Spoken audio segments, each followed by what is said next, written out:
Izjava Petra I.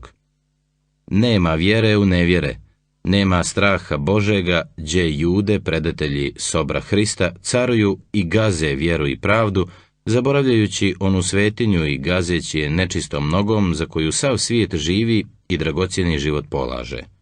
No sad proklet bio svaki brat Crnogorac koji bi dobjegšeg čovjeka i na samu vjeru nevjernoj tragi iz ove slobodne zemlje predavao.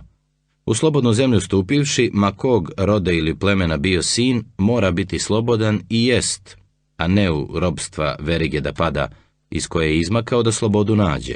Naša vrata slobode nek su svakom slobodu i štućem otvorena. I to neka vije amanet, jer ako tako ne uzradimo, onda mi niti smo slobodni, niti što vrijedimo, niti zaslužujemo zvati se potomcima našije slavnije prađedova, koji su kćeli i znali svoju Bogom danu slobodu uvažavati i diliti je i drugome čovjeku, koji je iz čemernog i bogomrskog robstva ište. A to je preko svega naša prava hristijanska dužnost, ostavljena od Hrista Spasitelja. 1790.